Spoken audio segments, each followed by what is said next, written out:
Hola chicos, hoy vamos a hablaros sobre el core en el fútbol.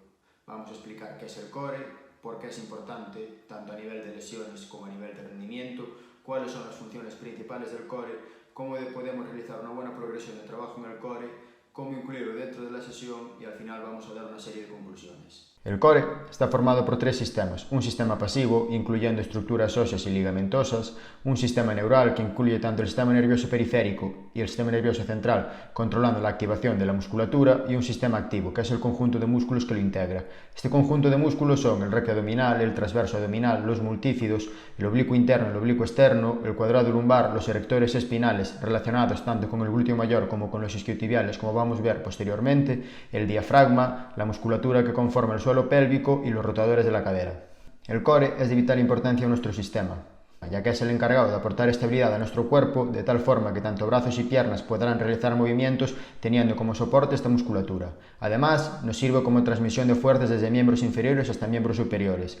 Nos aporta estabilidad para poder realizar movimientos más eficientes, nos mejora el equilibrio y la coordinación intermuscular y además nos provoca mejoras en la firmeza postural, lo cual se traduce en una mayor capacidad de aplicar fuerza.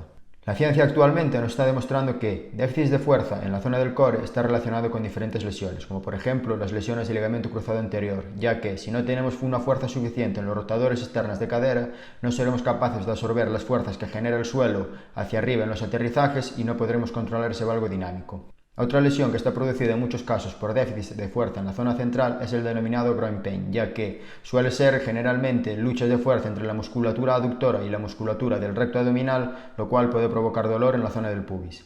Por otro lado, tenemos una lesión muy común, más en pretemporada que a lo largo de la temporada, como es la lesión del recto anterior del cuádriceps. Esta lesión, en muchos casos, es producida por déficits de fuerza en la zona central, ya que, cuando realizamos un golpeo, si no tenemos un core fuerte que nos aporte estabilidad en ese momento de llevar el tronco hacia atrás, quien tiene que soportar la tensión es el recto anterior, y además tiene el momento de fuerza de golpeo con el balón, por lo tanto es más propenso a sufrir una lesión. Y por último, se ha demostrado que las lesiones de la musculatura isquiosural pueden estar relacionadas con el core, ya que déficits de fuerza en el glúteo mayor, inestabilidad en la cadera y una anteversión exagerada de cadera son factores de riesgo de la lesión de la musculatura isquiosural.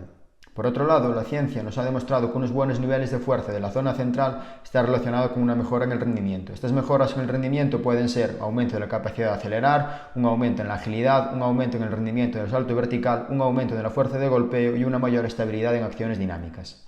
¿Cuáles son las funciones principales del core? La función principal y la más importante de todas es dar estabilidad al raquis. Después tenemos las acciones de rotación, que son acciones claves en la mayoría de luchas, en la mayoría de pases, en la mayoría de golpeos. Luego tenemos las acciones de flexión lateral, que son las que nos encontramos en los desplazamientos laterales y en los cambios de dirección.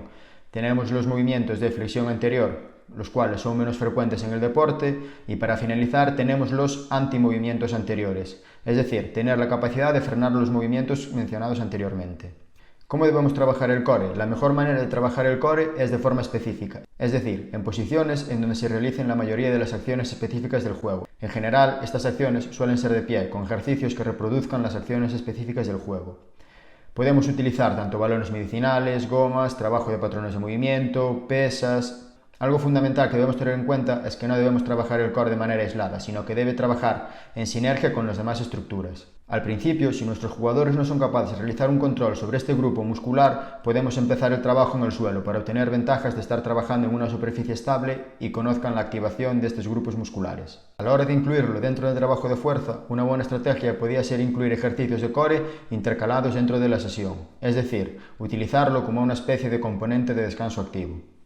Como mencionamos anteriormente, podemos ir empezando por acciones isométricas en donde nuestro jugador tenga conciencia total de cómo activar la musculatura y progresar hasta acciones más dinámicas y de un carácter más explosivo.